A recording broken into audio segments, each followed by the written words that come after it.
Uşaqlar dünyası təqdim edir. Məstanə Sadiqiyəm və bu gün Azərbaycanın ən gözəl nağıllarının biri Qızıl İlanı sizə oxuyacağam.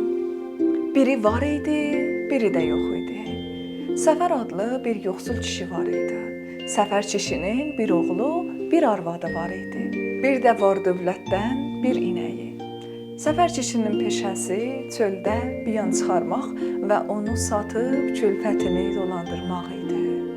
Bir gün səfər kişi yenə çölə biyan çıxarmağa gedir. Çöldə biyan qazanda görür ki, biyanın dibində bir qızıl ilan yatıb.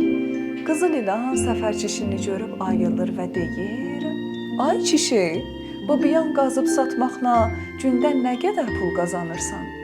Səfər kişi köksünü ötürür, cavab verir: "Ay başına dönüm, gündə bu biyan qazmaq ilə 2 şahı qazanıram." Gündə 2 şahı qazanmaq ilə külfətini necə dolandıra bilirsən deyə ilan sual verir. Sən gündə mənə bir qab süd gətir, mən içim və hər gün sənə bir ləl verim. Apar xırdala dolan. Səfər kişi baş üstə deyib qızıl ilana baş əydirib gedir.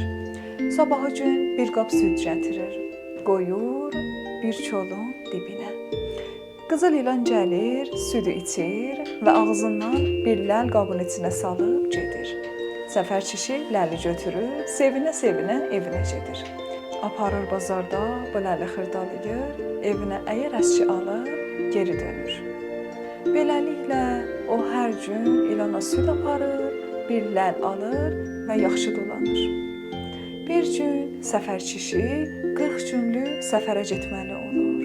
Oğlunu yanına çağırtdırıb deyir: "Ay oğlum, mən səfərdən gələnə kimi hər gün ana südü sağsın, sənsə apar südü mən biyan çıxardığım yerdəki çolun dibinə qoy.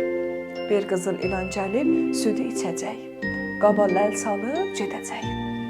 Sənsə ləli gətirib verəcəksən anana ki, onu qoysun sandığa saxlasın." Səfər kişi bu sözü deyib yollanır səfərə. Sabahı gün oğlan bir qab südü sağdırıb aparır atası deyən çolun dibinə qoyur. Qızıl ilan çıxıb südü içir və qaba bir ləl salıb gedir. Oğlan ləli gətirir anasına verir. Oğlan sabah yenə süd aparır, yenə ləl gətirir. Oğlan bir neçə gün belə edir və sonra bezir. Deyir: "Elə bir dəfəlik vurum, bu qızıl ilanı öldürüm, bütün ləllərini də evə gətirim." Oğlan sabah bu fikirlə bir qab süd aparır və qoyur çolun dibinə. İlan gəlib südü içir və qaba bir ləl salır. Qaydanda oğlan onu vurur və qızıl ilanın quyruğu qopur. Qızıl ilan çevrilib oğlanı çalır. Oğlan yanıb kül olur. 40 gün tamam olandan sonra səfər kişi səfərdən evə qayıdır. Oğlunu evdə görmür. Arvadından oğlunu xəbər alır və məlum olur ki, oğlan bir neçə gün bundan öncə ilana süd aparmağa gedib.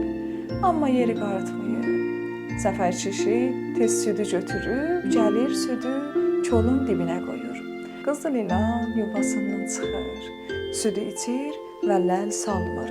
Gedir yenə yuvasına. Üzünü səfər kişiyə çevirib deyir ki, bir də bura gəlmə, yoxsa səni də çalacam və sən də yanacsan, külə dönəcsən. Səfər kişi qorxa-qorxa soruşur: "Mənim nə günahım var ki, məni vurub kül eləyirsən?" Qızıl ilan cavab verir: "Bundan artıq nə günahın olacaq? Bizim aramızdakı olan sirri özgəsinə verdin. İndi hanı mənim quyruğum, hanı sənin oğlun? Bizim dostluğumuz tutmaz daha. Sənin sinəndən oğul dağı getməz, mənim sinəmdən quyruq dağı." Qızıl ilan bunu deyib yuvasına gedir.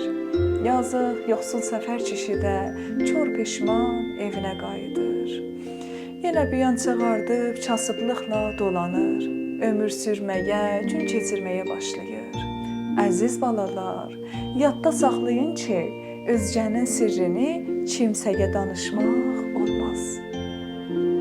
Mənim gözəl balalarım, siz də sevdiyiniz ən gözəl kitablardan ya nağıllardan film tutub və bizə göndərin. ki, həm öz adınıza bizim səhifəmizdə yayılsın, həm də bizdən hədiyyə alın.